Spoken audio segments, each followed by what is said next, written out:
Sister குஷி குஷியா இருக்கீங்களா? ஓம் சாந்தி brother. குஷி குஷியா இருக்கிறோம். Okay sister. இன்னைக்கு நம்ம அப்பாவுடைய திருவிளையாடல் பத்தி பார்க்க போறோம். சிவபெருமானுடைய திருவிளையாடல். ஸோ அதுல குறிப்பா ஆவுடையார் கோயில் அதுல இருந்து வரப்போறோம். அதை சொல்லுங்க சிஸ்டர். மாணிக்க வாசகரை பத்தி சொல்ல, மாணிக்க வாசகர் ம், கட்டினதுதான் அந்த ஆவுடையார் ம், கோயில். ம், அது ம், இருக்கிறதுல ரொம்ப சிறப்பு வாய்ந்தது. ம், அதை பத்தி நம்ம சொல்லிட்டு அப்புறம் அதுல என்ன ரகசியம், எவ்வளவு திருவிளையாடல் பண்ணியிருக்காரு அப்படிங்கிறத நம்ம சொல்லுவோம். ம்.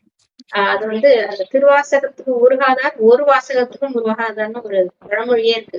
ஆமா. ஏன்னா அது மனிதர் சொல்ல இறைவன் எழுதுனது அப்படின்னு சொல்லுவாங்க ம், திருவாசகம்ங்கிறது. அதனாலதான் அதுக்கு அவ்வளவு பெருமை. காலங்காலமா இருக்கு. 1500 வருஷத்துக்குலாம் முன்பட்டது. அது ம், அந்த காலத்துல பௌத்த மதம் ரொம்ப மேலோங்கி இருந்திருக்கு. அவங்களோட அட்டகாசம் ரொம்ப ஆரம்பிச்சிருக்குது. அந்த சாளுக்கியர் இவங்க எல்லாம் வருவாங்க இல்லையா, அந்த நார்த் சைட்ல இருந்து வந்ததுதான் இந்த பௌத்த மதம்லாம் இலங்கை ம், வரைக்கும் வந்திருக்குது. அப்போ ம், ரொம்ப தமிழ்நாட்டிலயும் மாத்தலாம் அப்படின்னு ட்ரை பண்ணும் போதுதான் சிவபெருமானோட புகழை நிலைநிறுத்தணும், அவரோட பெருமைகளை நிலைநிறுத்தணும்னு தான் இந்த அப்பர், திருஞான சம்பந்தர், திருநாவுக்கரசர், மாணிக்க ம், வாசகர் எல்லாம் அந்த காலகட்டத்துலதான் வந்தாங்க, அவதாரம் பண்ணாங்கன்னு சொல்லலாம். அந்த அளவுக்கு பவர்ஃபுல்லானவங்க, அவ்வளவு ம், பெரிய பக்தர்கள் அவங்க, தான் உயிரையே கொடுக்கக்கூடிய அளவுக்கு. அதுல ம், மாணிக்க வாசகரை பத்தி நம்ம பார்ப்போம். அவரோட வாழ்க்கையிலதான் நிறைய திருவிளையாடல் பண்ணியிருக்காரு சிவபெருமான். அந்த ம், தமிழ்ல கூட அந்த சைவ நெறி, சிவநெறி, சிவனோட கோயில்கள் தழைத்தது காரணம் என்ன? பௌத்த மதமே வரல பாருங்க நம்ம சைடு. ம். ஆமா. அதுக்கு இவங்கதான் முக்கியமான காரணம். இந்த ஓஹோ. 4 பேர் தான். அதுலயும் ம், மாணிக்கவாசகர் லைஃப்ல தான் ரொம்ப திருவிளையாடல் செஞ்சிருக்கிறார் சிவபெருமான். அதை பத்தி சொல்லுவோம். ம், அது அவரு திருவாத ஊரார் அப்படின்னு சொல்லுவாங்க. திருவாத ஊர்ன்றது மதுரையில இருந்து கொஞ்சம் தூரத்துல இருக்கு. அந்த ஊர்ல தான் அவர் பிறந்திருக்கிறாரு. ம், அவங்க அம்மா அப்பா ஒரு 16 வயசு இருக்கும்போது நல்ல படிப்பு, கல்வி, கேள்வி, ஞானம்லாம் ரொம்ப அறிவார்ந்த குழந்தையா இருந்திருக்கிறார் அவரு. சைவம், தத்துவம், அப்புறம் மனோ தத்துவம் இதெல்லாமே படிச்சு ரொம்ப புத்திசாலியா இருக்காரு. இத கேள்விப்பட்ட அரிமர்த்தன பாண்டியன், அவருதான் அங்க மதுரை ஆண்டுட்டு இருக்காரு, இந்த பாண்டிய மன்னன். அவர் அந்த மந்திரிக்கு ரொம்ப வயசாயிடுச்சு. ரிட்டையர் ஆகிற ஸ்டேஜ் முடியலங்கும் போது, சரி ஒரு நல்ல மந்திரி வேணும்னு சொல்லிட்டு, அப்ப இந்த பையனை பத்தி கேள்விப்பட்டு இவரை கூப்பிட்டு முதலமைச்சரா ஆக்கிட்டாரு அந்த ம், ராஜா.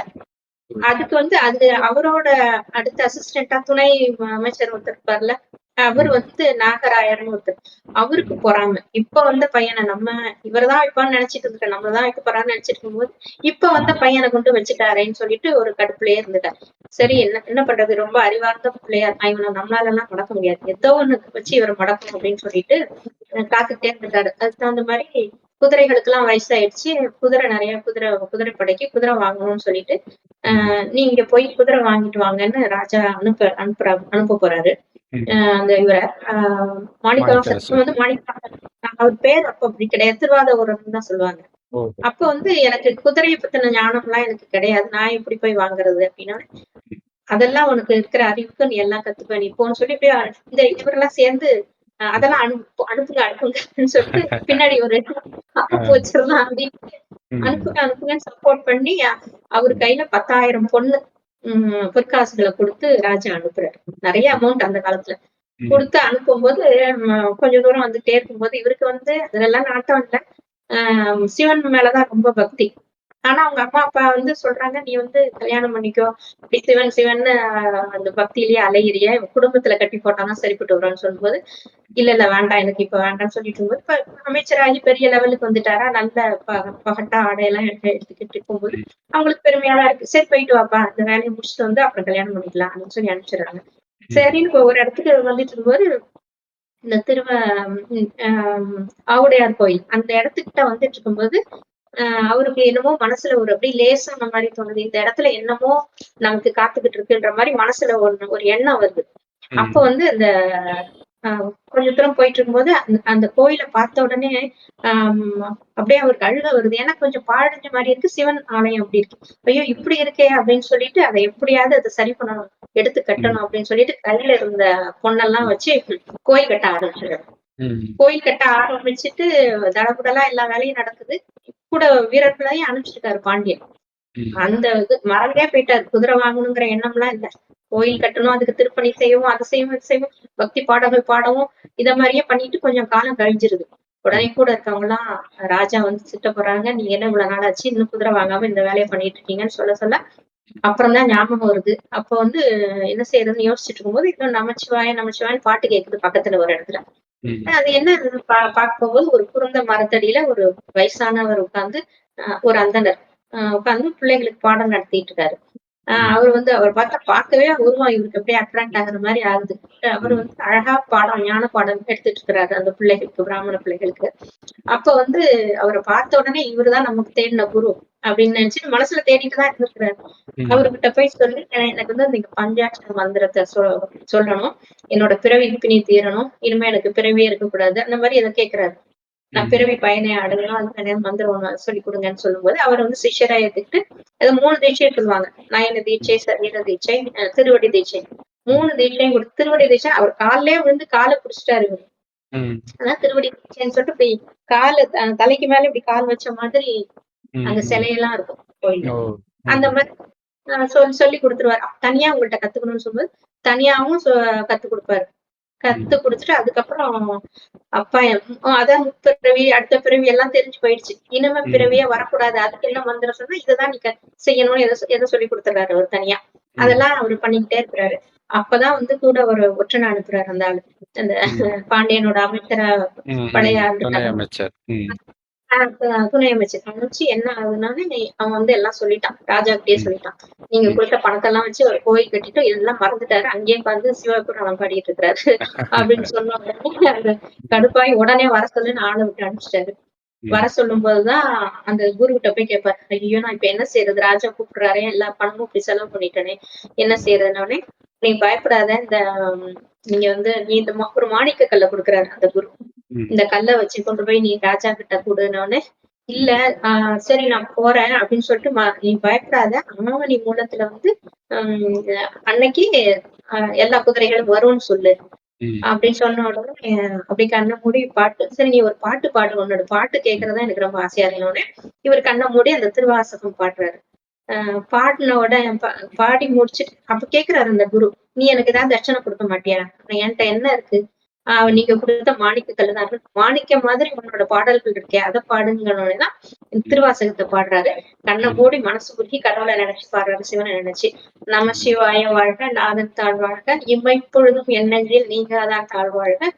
கோகழி ஆண்ட கூர்மனிதன் தாழ் வாழ்க, ஆகமம் ஆகி நின்ற அன்னிப்பான் தாழ் வாழ்க, ஏகன் சிறப்பு. அநேகன் இறைவன் நிகழ்க. அப்படி வரிசையா அப்படியே பாடிக்கிட்டே இருக்கிறாரா, அத அப்படி ம். கண்ண மூடி பாடின உடனே அந்த மூடி பாடி தன்னை மறந்துட்டு அப்புறம் கண்ண திறந்து பார்க்கும்போது அந்த குரு மறைஞ்சிட்டாரு. அந்த சிஷ்யரையும் காணோம்.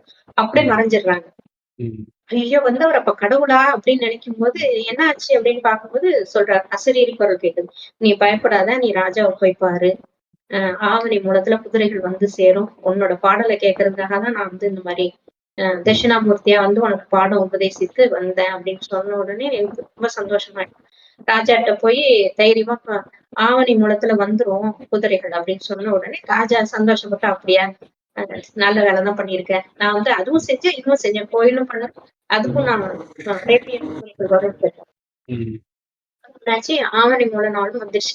அந்த ம். நாள் வந்துட்டு உடனே ஐயய்யோ! இன்னும் வரலையே, இன்னும் வரலையேன்னு நினைச்சிட்டு இருக்கும்போது, ஆ இவருக்கு தண்டனை குடுக்கணும். நீ ஏமாத்திட்டேன்னு சொல்லும்போது வந்துடுறாரு. ஒரு ம். லாயக்காரன் வந்து நெறைய அரேபிய குதிரைகள் அழகழகான கொழு கொழுன்னு குதிரையோட வந்துடுறாரு. ம். லாயக்காரனா வர்றது சிவபெருமான் தான்.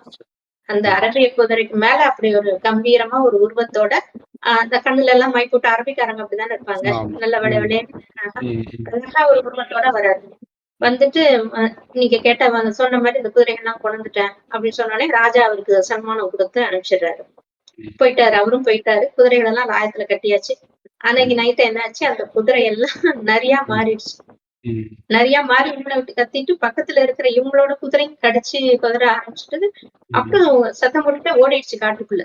ம். உடனே மறுநாள் விடிஞ்சோனே ஊரே அல்லோல கல்லோலப்படுது. அந்த ராஜா வந்து, "நீ என்ன மாரி சொல்லி என்ன ஏமாத்திட்ட" அப்படின்னு சொல்லிட்டு, "உனக்கு பயங்கர தண்டனை தரணும்." அப்படின்னு சொல்லிட்டு அந்த வைகை ஆத்துல சுடு மணல்ல படுக்க வச்சு, அவர் மேல பாறைய வச்சு பனிஷ்மென்ட் அப்படி குடுக்குறாரு. அப்ப வந்து ம். வெப்பம் தாங்காம சிவபெருமானே நான் உன்ன நம்பி தானே இருந்தேன் இப்படின்னு சொல்லி ஏதோ மனசுல நெனச்சு உருகுறாரு. அப்ப ம். வைகை ஆத்துல வெள்ளம் வந்துருது. வெள்ளம் ம். கரை புரண்டு ஓடுது. அப்ப ம். வந்து என்ன பண்றதுன்னு சொல்லிட்டு எல்லார் வீட்லருந்தும் ஒரு ஒரு ஆள் வந்து அணை கட்ட வரணும். அப்பதான் இந்த வெள்ளத்த நிறுத்த முடியும் அப்படின்னு சொல்லி பாண்டியன் எல்லா வீட்லருந்தும் ஒரு ஒரு ஆளு அது மாரி வராங்க. அப்ப ம். வந்து புட்டு விக்கிற கிழவி ஒருத்தி இருக்கா. அவளுக்கு வீட்டுல யாரும் கிடையாது. ஐயோ! எங்க வீட்டுல யாரும் கட்டுறதுக்கு அனுப்புறதுக்கு யாரும் இல்லையே அப்படின்னு நினைக்கும்போது, ஒரு சின்ன பையன் வந்து நான் உனக்காக போறேன் பாட்டி, எனக்கு புட்டு குடுன்னு சொல்லி சின்ன வயசு ஆள் மாரி. புட்டு வாங்கி சாப்பிட்டுட்டு, ஆனா ஆடி பாடிக்கிட்டு சந்தோஷமா இருக்காரு. அணை கட்டுறதுக்கு ஒரு வேலையும் செய்யல. ஆனா இவன் அந்த கிழவி சார்புல போயிருக்காரு. இது கேள்விப்பட்ட உடனே ராகுல் வந்து பார்த்துட்டு, "என்ன நீ ஆடு பாடிட்டு இருக்கிறியா? வேலை செய்யாமன்னு" சொல்லிட்டு முதுகுல ஓங்கி தடியால அடிக்கிறாரு. அந்த அடி எல்லார் மேலயும் விழுந்துருச்சு. ராஜா முதுகுலயும் விழுது, அத்தனை பேர் முதுகுலயும் ஒரு அடி விழுந்த மாரி இருக்கு. அப்பதான் அப்படியே ஷாக் ஆகுறாங்க. வந்தது சிவபெருமான் தெரியும். அப்பதான் அந்த புட்டுக்கு மண் சுமந்த அப்படின்னு சொல்லிட்டு ஒரு பாட்டு வரும் பாருங்க. மதுரையில திருவிளையாடல் படத்துல. அந்த சீன் தான் இது. அதுக்கப்புறம் இவருக்காக தான் நான் அந்த இது செஞ்சேன். மாணிக்க வாசகரை காப்பாத்துறதுக்காக தான் நான் அந்த மாதிரி வெள்ளத்தை உருவாக்குனேன். அவரோட பெருமை அறியாம நீ அவருக்கு தண்டனை கொடுத்துட்ட. உனக்கு எல்லாம் குதிரை எல்லாம் கிடைக்கும். ஏதோ ஒரு வாக்கு சொல்லிட்டு மறைஞ்சிடுறாரு. சிவபெருமான் அந்த ஏதோ ஒரு உருவத்தை காட்டிட்டு மறைஞ்சிடுறாரு. அதுக்கப்புறம் நான் மன்னிச்சிருங்கன்னு சொல்லிட்டு இவர மாணிக்க வாசகரை வந்து பாண்டியன் வந்து நிறைய வெகுமானம் எல்லாம் கொடுத்து நான் பண்ணது தப்புதான், நீங்களே இருக்கணும், எனக்கு அமைச்சராவே இருக்கணும்னா, இல்ல எனக்கு அமைச்சர் பதவி எல்லாம் வேண்டாம், எனக்கு வந்து சிவப்பணி செய்யறதுதான் என்னோட முதல் வேலை. நான் எல்லா கோயில்களுக்கும் போய் சிவனோட அப்பாவோட புகழை நான் பரப்பணும், நற்காரியங்களை செய்யணும், மக்களுக்கு எல்லாம் ஞானங்கள் எல்லாம் அனுப்பணும்னு சொல்லிட்டு ஏதோ சொல்றாரு. சரி போயிட்டு அப்படி போகும்போது அந்த ஒருத்தர் இருந்தாரு நாகராயர்னு ஒருத்தர், ஒரு அமைச்சர், அவரையே நீங்க அமைச்சரா வச்சுக்குங்கன்னு சொல்லிட்டு அவர் கெடுதல் செஞ்சவருக்கும் இவரு நல்லது செஞ்சுட்டு அவர் உடனே மன்னிப்பு கேட்கிறாரு, வச்சுட்டு போயிடுறாரு. ஒரு கோயிலா போறாரு. அதுக்கு அவர் தஞ்சாவூர், கோயம்புத்தூர், கும்பகோணம் அதை சுத்தி இருக்கிற நிறைய ஊர்கள், திருவிடைமருதூர், அந்த மாதிரி நிறைய ஊர்கள் இருக்கு. அங்கெல்லாம் போய் சிவன் கோயில் எல்லாம் போய் பாடல்கள் எல்லாம் பாடிட்டு கடைசியில சிதம்பரத்துக்கு வர்றாரு. சிதம்பரத்துக்கு வரும்போது உள்ள வரும்போது எல்லாரும் வரவேற்கிறாங்க. சிதம்பரம் வர அந்த அந்தணர்கள்னு சொல்லுவாங்க. சிதம்பரத்துல தில்லைவாழ் அந்தணர்கள், அவங்க கிழக்கு வாசல் வழியா ரொம்ப வரவேற்று உள்ள கூட்டிட்டு அதுக்குள்ள மாணிக்க வாசல் புகழ் கொஞ்சம் பெருசாயிடுச்சு. அதுல இன்னுமே சிலைகள்லாம் இருக்கும். நீங்க சிதம்பரம் கோயிலுக்கு போனீங்கன்னா இவரோட வரலாறு அந்த கிழக்கு வாசல் அந்த இதுல மேல எல்லாம் வரைஞ்சிருக்கும், படம்லாம் இருக்கும், சிலைகளும் இருக்கும். உள்ள கூட்டிட்டு போயிட்டு அப்ப தில்லை நடராஜர் கோயில்ல வந்து பாட்டெல்லாம் பாடிட்டு இருக்கும்போது அப்ப புத்த மதத்தை சேர்ந்த துறவிகளும் அந்த ராஜாவும் ராஜாவோட மகனும் சிலோன்ல இருந்து வருவாங்க. இந்த பௌத்த மதத்தை ஃபாலோ பண்றவங்க அவங்க வந்து வாதம் பண்ணுவாங்க, சைவம் பெருதா புத்தம் பெருதான்னு பாடிட்டு இருக்கும்போது இது சைவம் தான் பெருசுன்னு சொல்லிட்டு இவரு நிறைய பாடல்கள்லாம் பாடுறாரு. அந்த வாதத்துல வந்து ஜெயிக்கிறாரு மாணிக்கவாசர். அப்படி ஜெயிக்கலன்னா நீங்க புத்த மதத்துக்கு மாறிடணும் அப்படின்னு இந்த மாதிரி ஏதோ ஒரு கணக்கு. உடனே ஜெயிச்சிடறாரு. ஜெயிச்சாலும் அந்த ராஜாவோட பையன் வந்து ரொம்ப சிவனை வந்து கொஞ்சம் மட்டமா பேசுறான், ஒரு மாதிரி திமிரா பேசுறான். அவருக்கு உடனே கோவம் வந்துருது. சிவனை வந்து அவமரியாதைப்படுத்துற மாதிரி பேசிட்டாங்கன்னு சொல்லிட்டு நீ வந்து ஊமையா போயிடுவேன்னு ஏதோ சொல்றாரு மாணிக்கவாசகர். அதே மாதிரி ஊமையாயிட்டான். அதுக்கப்புறம் அந்த ராஜா வந்து சரி இல்ல நம்ம தப்பு பண்ணிட்டான், நான் பண்றது தப்புன்னு தெரிஞ்ச என் பையன் அப்படி பேசுறான், எனக்கு மன்னிச்சிருங்கன்னு சொன்னதுக்கு அப்புறம் சரி அவருக்கு வாய் வரட்டும்னு சொல்லிட்டு நான் அந்த மாதிரி செஞ்சிருக்க கூடாது, இருந்தாலும் சிவபெருமானை பத்தி அப்படி பேசக்கூடாதுன்னு சொல்லி அவனுக்கு வாய் வந்துருச்சு. அதுக்கப்புறம் போயிடுறாங்க எல்லாரும். சைவ மதம் தான் பெருசு, சிவன் தான் கடவுள்னு ஒத்துக்கிட்டு அவங்க எல்லாம் போயிடுறாங்க. அதுக்கப்புறம் கொஞ்ச நாள் அங்கேயே இருந்து பாடல்லாம் பாடுறாரு, நிறைய கிளாஸ் எல்லாம் எடுக்கிறாரு.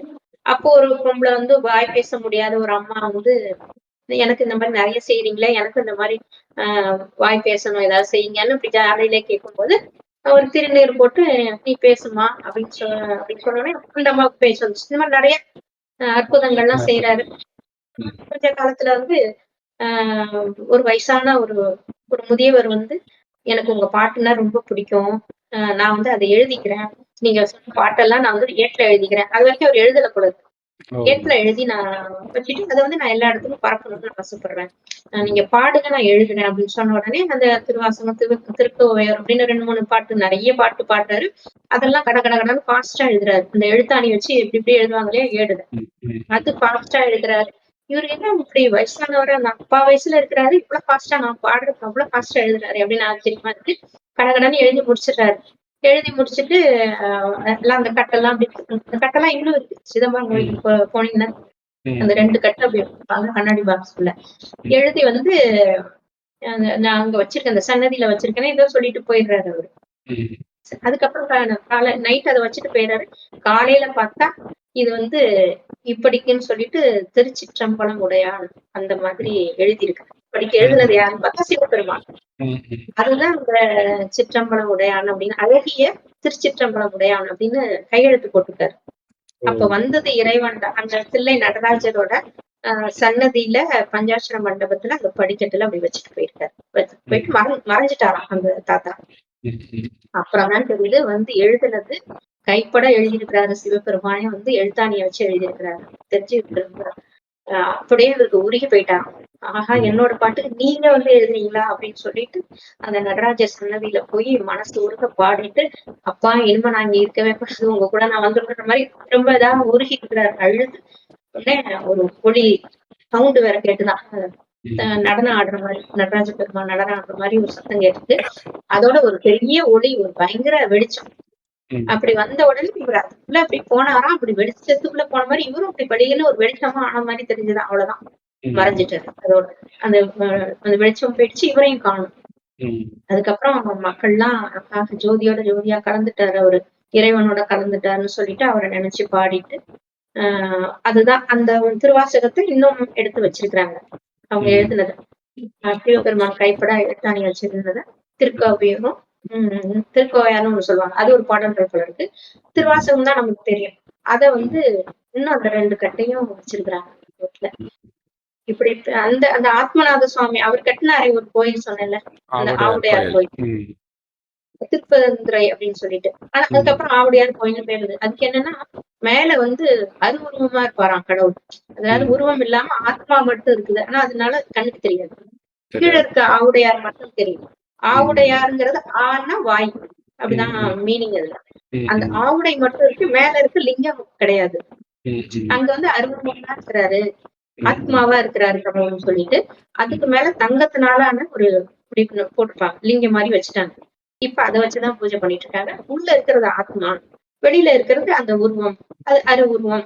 அதுக்கு பேரு. அதனாலதான் அது அரு உருவம்னு ஆயிடுச்சு. உருவமும் இல்லாதது உருவமாவும் இருக்கிற மாரி. அந்த மீனிங்ல அது வச்சு பூஜை பண்றாங்க. அதே மாரி ம். அங்க வந்து சதின்னு அந்த அந்த ஒரு கதை தெரியும்ல? சதி அவங்க சதீதேவி. அப்பா ம், சதி தேவி வந்து அந்த யாகத்த அழிக்கணும்னு சொல்லி ம், போனாள்ல. ம், அப்புறம் வந்து நான் செஞ்சது தப்புன்னு சொல்லிட்டு வந்து இங்க வந்து யோகத்துல, தவத்துல அமர்ந்தாங்களாம். ம், அதனால யோகேஸ்வரி, அம்பாள் யோகேஸ்வரின்னு சொல்லிட்டு அவங்களுக்கும் உருவம் கிடையாது. ம், அவங்களுக்கும் பீடம் மட்டும்தான் இருக்கும். அந்த ம், இடத்துல அவங்க நின்னு தவம் செஞ்சதுனால அந்த பாதம் அந்த மாரி ஒரு பாதம் மட்டும்தான் தெரியுமா. மேல ம், உருவம் கிடையாது. ம், அந்த பாதத்தை மட்டும்தான் தரிசனம் பண்ணுவாங்களாம். அது ஒரு கல்லு ஜன்னல் வழியா தான் தரிசனம் பண்ணுவாங்களாம். அம்பாள் வந்து குளத்துல இருக்காங்க. அவங்களும் கண்ணுக்கு தெரிய மாட்டாங்க. ஆத்மாவே தான் அவங்க இருக்கிறாங்க. அது வந்து கண்ணாடியில தான் அந்த பாதம் தெரியிற மாரி பார்ப்பாங்களாம். ஓ, அப்படிதான் தரிசனம் அங்க நடக்குது. ம், இப்பவுமே. ம், அப்புறம் மாணிக்கவாசகருக்கு அங்கேயே ஒரு சன்னதி. உற்சவர் சன்னதி, மூலவர் சன்னதி எல்லாம் வச்சு அவருக்குமே பூஜை நடக்கும் இப்ப. ம், அந்த ஆவுடையார் கோயில்ல அது சிலையெல்லாம் வச்சுட்டாங்க. இந்த மாரி வரிசையா பெருமைகள சொல்லிக்கிட்டே போலாம். அந்த ம், எவ்வளவோ திருவிளையாடல் நதியர பரியாக்குறது, அந்த லாயக்காரனா வந்திருக்கிறாரு. அப்புறம் புட்டுக்கு மண் சுமந்து அந்த பிரம்படி வாங்கி இருக்கிறாரு. ஆரம்பத்துல வந்து தட்சிணாமூர்த்தியா வந்து குருவா வந்து பாடம் சொல்லிக் குடுத்திருக்கிறாரு. இந்த மாரி பல வகையில அப்புறமும் கடைசியில வந்து ஒரு கிழவனா வந்து தான் கையால எழுதியிருக்கிறாரு. மாரி ஒரு ம், 5, 6 திருவிளையாடல் பண்ணியிருக்கிறாரு சிவபெருமான். மாணிக்கவாசகருக்காக மக்களுக்கு வந்து வழி தவறி போயிறக்கூடாது. சைவம் அந்த தழைக்கணும் அப்படிங்கிறதுக்காக சிவபெருமான் இவ்வளவு திருவிளையாடலும் பண்ணி அந்த தமிழ்நாட்ட அந்த மண்ண காப்பாத்தி இருக்கிறாரு. அந்த மாதிரிதான் கதைய தான் ஒரு 4, 5 அந்த 4 கதையும் இதே மாதிரிதான். நெறைய பாடல் பெற்ற ஸ்தலத்துல எல்லாம் பெரிய பெரிய கோயிலா இருக்கும். ஊர் சின்னதா தான் இருக்கும். ஆனா கோயில் மட்டும் பெருசு பெருசா இருக்கும். இந்த ஆவுடையார் கோயில் எல்லாமே சின்ன ஊர் தான். ம். இந்த ஆஹ் இந்த கோயில்னால ஊரு ஃபேமஸ் ஆயிடுச்சு உம் உம் இல்லையா? ஆமா. நிறைய திருவிளையாடல்கள். அப்ப இப்ப பாருங்க, தமிழ்நாட்டுல நம்ம இருக்கிறோம். இங்க இருக்கிறதே நமக்கு இவ்வளவு இருக்குது. இப்ப இந்தியா ஃபுல்லா எவ்வளவு நடந்திருக்கும் ஒரு ஒரு மாநிலத்திலும். அதை கேட்கும்போதே கூஸ் பம்ப்ஸா இருக்கும். ஸோ அந்த மாதிரி மகாதேவி அக்கான்ட்டு கர்நாடகால ஒருத்தங்க இருந்திருப்பாங்க. அவங்களும் உம் அந்த மாதிரி வெறித்தனமா சிவன் சிவன் சிவன்னு இருந்து ஆஹ், கல்யாணமே பண்ணிக்க மாட்டேன் அப்படின்லாம் இருந்திருக்கிறாங்க. அப்போ ஒரு ராஜா அந்த அழகுல மயங்கி கல்யாணம் பண்ணிக்கணும் போது கண்டிஷன் போடுறாங்க. நான் என்னை நீ தொடக்கூடாது. முதல் கண்டிஷன். அடுத்தது நான் சிவனடியார்கள் அந்த சத்சங்கத்தெல்லாம் கலந்துக்கோ, நீ தடை போடக்கூடாது. இந்த மாதிரி கண்டிஷன் போட்டிருக்கிறாங்க. ஓகே சொல்லிடுறாரு. அப்போ ஒரு நாள் அழகுல தொட்டுறாரு. தொட்டோடனே கடுப்பாயி, இந்த அழகுக்காக தானே நீ மயங்கினன்ட்டு ட்ரெஸ் இல்லாம நிர்வாணமா அந்த முடியினால மட்டும் உடம்ப கவர் பண்ணிட்டு அந்த போட்டோ ரொம்ப ஃபேமஸா இருக்கும், மகாதேவி அக்கான்ட்டு. அப்படியே சிவனடியார்களோட போயிருக்கிறார். அவங்க நிறைய பாட்டெல்லாம் கூட பாடி இருப்பாங்க.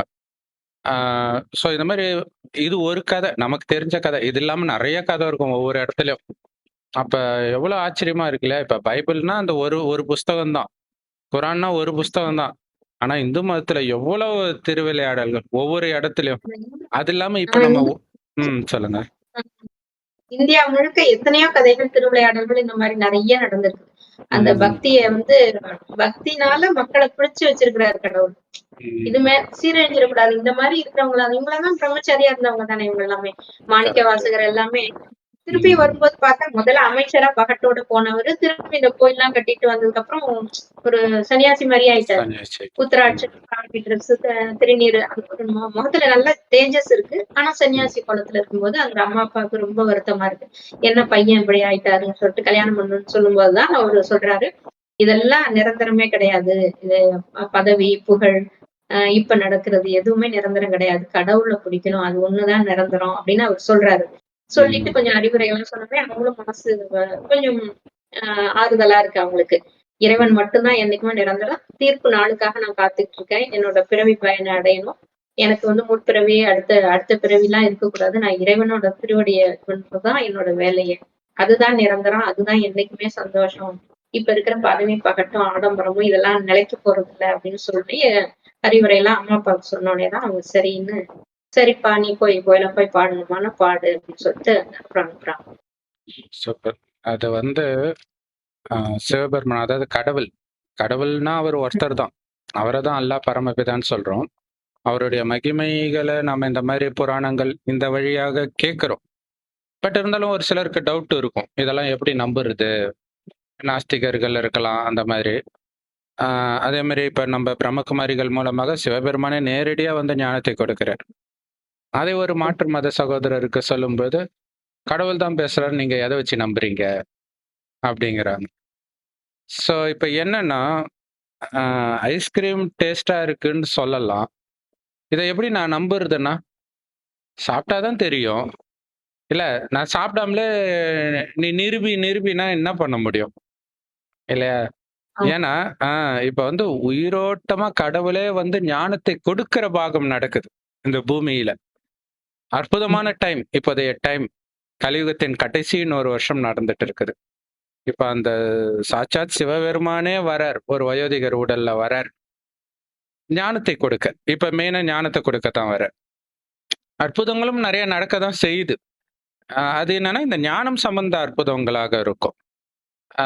உதாரணத்துக்கு இங்க நம்ம காலைல 2 மணிக்கு எழுந்திரிக்கணும், இல்ல 4 மணிக்காச்சும் எழுந்திரிக்கணும். அந்த 4 மணிக்கு எழுப்பி விடுறதுனா தானா இப்படி கண்ணை திறக்கிறது, அது நடக்கும். கட்டுல யாரோ பிடிச்சி ஆட்டுற மாதிரி இருக்கும், எட்டி உதைக்கிற மாதிரி இருக்கும் கதவை. எவன்டா வந்துட்டு எழுந்திருப்போம். அப்பதான் ஆஹா இது அமிர்த வேலையா அப்படின்னு தோணும். ஆச்சரியமா இருக்கும். எப்படிலாம் இதெல்லாம் நம்ம அனுபவிச்சாதான் தெரியும் இல்ல. நம்ப மாட்டேன்னு முடிவு பண்றோம், நம்ம எது சொன்னாலுமே அவன் எப்படி நம்ப போறான் இல்ல, நம்ம அதை அனுபவிச்சுட்டு இருக்கிறோம்.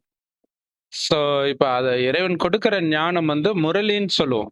நேரடியா ஒரு வயோதிகர் உடல் மூலமா கொடுக்கிறார், அந்த வயோதிகருக்கு பிரம்மான் பேர் வச்சு. ஸோ இந்த முரளி எல்லா பிரம்மா குமாரிகள் ராஜயோக தியான நிலையத்திலும் முற்றிலும் இலவசமாக கிடைக்குது. இப்ப கடவுள் பண்ற அற்புதம் சின்ன சின்ன அற்புதம் கிடையாது. ஆக்சுவலா இந்த கதையில நரியை பரியாக்கிய சிவபெருமான், அதாவது குதிரையாக்குறார். ஆனா ஹிந்தியில பரி அப்படின்னா தேவதை. சோ நரி அல்லது எதுவா வேணாலும் சொல்லலாம். நம்மள அந்த மாதிரி விலங்குகள் மாதிரி தான் இருக்கிறோம். விலங்குகளை விட மோசமா இருக்கிறோம் கலியுகத்துல. அப்படி இருக்கிறவங்கள தேவதையாக மாத்துறார். அந்த தேவதைகளை தான் கோயில் கட்டி இந்துக்கள் வழிபடுறோம். சிவபெருமானை தவிர மற்ற அத்தனை இந்து தெய்வங்களும் தேவதைகளாக இருந்தவங்க. கோயில் கடவுள் கிடையாது, அவங்க தெய்வம். கடவுள் உருவாக்குறாரு அந்த தெய்வங்களை. அப்ப உருவாக்குறவர் தானே கடவுளா இருக்க முடியும் இல்ல. தெய்வம்ன்றது கடவுளுடைய உன்னதமான படைப்பு, நம்பர் 1 படைப்பு, முதல் படைப்பு. ஸோ அப்படி தேவதையாக இருந்தவர்கள் தான் மறுஜென்மம் எடுத்து எடுத்து இப்ப நாம இப்படி ஆகிட்டோம்.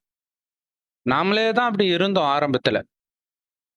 5000 வருஷம் முன்னாடி. இப்ப மறுபடியுமே இது 5000 வருடம் முன்பு தேவதையாக 2500 வருடம் இருந்தோம். 2500 வருடம் இந்த பாரத பூமி சொர்க்கமாக இருந்தது. அடுத்தது கொஞ்சம் கொஞ்சமா நரகமாகுது. காரணம் பாவம் செய்ய ஆரம்பிக்கிறோம். அதுவரைக்கும் எந்த பாவமும் செய்ய மாட்டோம். இப்ப பாவம் செய்ய ஆரம்பிச்சு தான் நம்ம எல்லாத்தையும் இழந்துடுறோம். தேவதையாக இருந்தவர் மனிதன் என்பவன் தெய்வமாகலாம் அப்படின்னு பாடுறாங்க. அந்த தெய்வமும் மனிதன் ஆகுன்றது அவங்களுக்கு தெரியாது இல்லையா? சோ தெய்வம் தான் மனிதனாகி இப்ப மீண்டும் தெய்வமாக வேண்டிய நேரத்துக்கு தான் இறைவன் வராரு. ஏன்னா அவர் தான் மாத்த முடியும். ஏன்னா தெய்வமா இருந்தோன்றதே நமக்கு தெரியாது. தெய்வத்துக்கும் மனிதனுக்கும் என்ன வித்தியாசம்னு தெரியாது இல்லையா? மனிதன் கலியுகத்துல இருக்கிறவன், காமம், கோபம், பற்று, பேராசை, அகங்காரன்ற சாக்கடையிலே மூழ்கி கிடக்கிறவன். இந்த விகாரம்னா என்னன்னே தெரியாம இருந்தவங்க தேவதைகள். கணவனும் மனைவியும் நமக்கு ஒரு வாரிசு வேணும்னு நினைக்கும் போது மனைவி கர்ப்பமாவாள். அந்த அளவுக்கு பரிசுத்தமா தான் அங்க குழந்தைகள் எல்லாருக்கும் பிறக்கும். அதனாலதான் அவங்கள கோயில் கட்டி கும்பிடுறோம். மற்றபடி சின்ன சலனம் கூட ஆக மாட்டாங்க. கோபம், பற்று எதுவுமே இருக்காது. அந்த மாதிரி ஆகுறதுக்கு இறைவன் சொல்றாரு, நீங்க அழியக்கூடிய உடம்பு நினைச்சதுனால தான் இவ்வளவு பாவம் செஞ்சீங்க. நீங்க அழியக்கூடிய உடம்பு கிடையாது. அழிவற்ற ஆத்மா.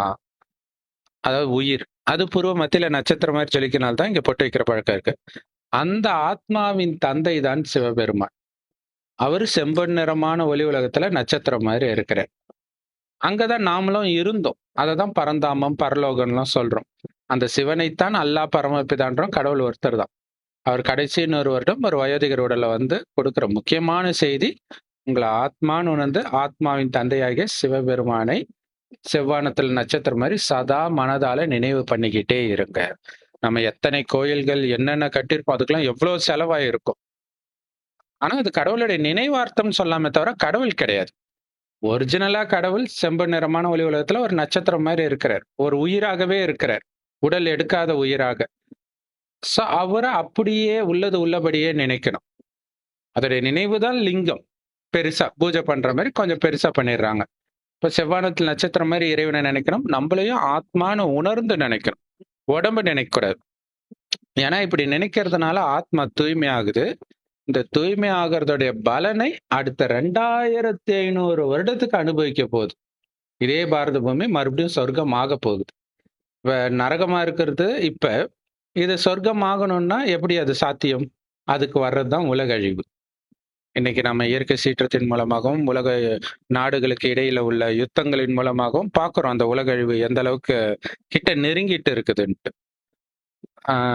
ஸோ எல்லாரும் இது வரைக்கும் செய்த பாவத்திற்கான தண்டனை எல்லாம் அதுலதான் கிடைக்கும். ஸோ அதே மாதிரி உள்நாட்டு கலவரங்களும் நடக்கும். எல்லா நாட்டிலுமே நடக்கும். நம்ம சுத்தி எல்லா நாடுகளையும் பார்க்கிறோம். இப்ப இந்தியாவிலுமே அது வந்துடுச்சோன்னு டவுட் வருது. ஆனா நாம இறைவனை மட்டும் பிடிச்சிட்டு இருக்கோம். வேற எதை பிடிச்சாலும் நமக்கு துக்கம்தான். சோ இறைவனை பிடிக்க பிடிக்க அந்த அற்புதத்தை நீங்களே உணர ஆரம்பிப்பீங்க. அந்த உலக அழிவின் விளிம்புல இல்லையா? அப்ப வந்து அது அவ்வளவு பயங்கரமா இருக்கும். இப்ப நாம அனுபவிக்கிற அந்த இறைவன் கொடுக்கிற அந்த சுகம் 2500 வருடம் கடவுளை நினைக்க மாட்டோம். ஏன்னா அங்க வந்து சுகம் மட்டும்தான் இருக்கும். துக்கமே இருக்காது. 2500 வருஷம் கழிச்சு சின்ன துக்கம் வந்தோடனே டக்குன்னு இறைவன் ஞாபகம் வந்துடும். ஸ்லைட்டான துக்கம் வந்தோடனே இறைவன் ஞாபகம் வந்துடும். அப்ப பாருங்க, இப்ப அனுபவிச்ச அந்த அன்பு டக்குன்னு அந்த அன்பை கொடுத்தவரே தேட ஆரம்பிச்சிடும். 2500 வருஷம் கழிச்சு 21 ஜென்மம் கழிச்சு அப்ப எந்த அளவுக்கு அன்பை நம்ம மேல அவர் பொழிஞ்சிருந்தா ஜென்ம ஜென்மங்கள் கடந்து அது வெளிப்படுது பாருங்க. சோ இது உள்ள இருந்து வருது. மனிதனாக கற்பனையில கண்டுபிடிச்சது கிடையாது கடவுள். அப்படி நினைச்சுக்கிறாங்க. சயின்ஸை வச்சுட்டு அந்த கர்வத்துல பேசிட்டு இருக்கிறாங்க. அப்படிலாம் யாரும் கண்டுபிடிக்க முடியாது. சோ இதை நீங்களும் அனுபவிக்கணும். அருகில் உள்ள பிரம்மகுமாரி சென்டருக்கு அவசியம் போங்க. முழுக்க முழுக்க ஃப்ரீ. இல்ல யூடியூப் வெப்சைட்ஸ்லயும் இருக்குது. அதோட லிங்க் இந்த வீடியோக்கு டிஸ்கிரிப்ஷன்ல கொடுக்குறோம். அவசியம் பார்த்து பயன்பெறுங்க. ஓம் சாந்தி. தேங்க்ஸ் ஃபார் வாட்சிங். சொல்லுங்க சிஸ்டர். இல்ல இவ்வளவு காலமும் இந்த பக்தி காப்பாத்துற மாதிரி அந்த ஒரு டிராமா, வேர்ல்டு டிராமான்னு சொல்றாங்களே, கடவுள் அப்படிதான் சொல்றாரு. நாடகப்படி பக்தி காப்பாத்திட்டு இருந்தோம். பாதி 5000 இது வருட நம்ம உடல் நாடகம் இது. கோயில் கட்ட ஆரம்பிச்சோம், சிவ வழிபாடு ஆரம்பிச்சது, அப்புறம் மற்ற மதங்கள்லாம் வந்துச்சு, அப்புறம் மதங்களுக்குள்ள சண்டை எல்லாம் வந்துச்சு. திருப்பி அந்த ஒரு அமைதிய கொண்டு வரணும். பக்தி மூலமா தான் அமைதிய கொண்டு வர முடியும். ஆனா அந்தந்த காலகட்டம் அப்படிதான். அதனால ம். சிவபெருமான் இந்த மாரி திருவிளையாடல்கள்லாம் செஞ்சு அந்த ஒரு நம்பிக்கைய குடுத்தாரு மக்களுக்கு. இந்த மாரி கஷ்டத்துல இருக்கிறவங்களுக்கெல்லாம் ஒரு விமோசனம் குடுக்குற மாரி. அப்பவும் அந்த திருவாரூர் மாணிக்கவாசகர் வந்து தீர்ப்பு நாளுக்காக காத்துட்டு இருக்கேன்னாரு. ஏன்னா அவரோட தீர்ப்பு நாளுக்காக காத்துட்டு இருக்கேன் அப்படின்னு சொன்னாரு. ஆனா ம். இப்ப என்ன ஆச்சு? உலகமே தீர்ப்பு நாளுக்காக காத்துட்டு இருக்கு. ஏன்னா அந்த கண்டிப்பா. அளவுக்கு மோசமாயிடுச்சு. அவர் ம். காலத்துல கொஞ்சம் கொஞ்சம் மோசமா இருந்தது. அதுக்கு ஒருத்தர் வந்து அந்தந்த காலகட்டத்துல அந்த ஒரு மகான்கள் வந்து சீர் பண்ணிட்டுனாங்க. அந்த சிவ வழிபாடு போகாம தாக்கு பிடிச்சிட்டு இருந்தது அப்போ. ம். இதுவரைக்கும் ஓடுனது அந்த பக்தி மார்க்கம் ஓடி புடிச்சிட்டு இருந்தது. ஒரு நம்பிக்கைய குடுத்தது மக்களுக்கு. ஆனா இப்ப அதுவும் மீறி போயிடுச்சு. பக்தியும் சுயநலமான பக்தியா போயிடுச்சு. முந்தி இறைவன அடையறதா எனக்கு வேணும். எனக்கு வந்து பிறவி பயனே அதுதான்னு சொல்லி உண்மையான பக்தியா இருந்தது. இப்ப எனக்கு அது வேணும், இது வேணும். கடவுள பத்தின கவலை எல்லாம் கிடையாது. எனக்கு அத குடு, இத குடு. அந்த மாரி பக்தி ரொம்ப மோசமான நிலைமைக்கு போயிடுச்சு. இனிமே பக்தியால காப்பாத்த முடியாது. தானே வந்தாதான் உண்டுங்கிற மாரி இப்ப கடவுள் இறங்கி வந்துட்டாரு. வந்து ஞானம் சொல்லிட்டு இருக்கிறாரு இப்போ. இப்ப எந்த கண்டிப்பா. பக்தியும் காப்பாத்தாது. ஏன்னா அந்த அளவுக்கு வைராக்கியம் கிடையாது மக்கள் மனசுல. மாணிக்க வாசகர் வந்து அப்படியே சுடு மணல்ல படுக்க வச்சு மேல பாறைய வச்சு அழுத்துனாலும் சிவபெருமான வந்து அவர் திட்டல. ம்.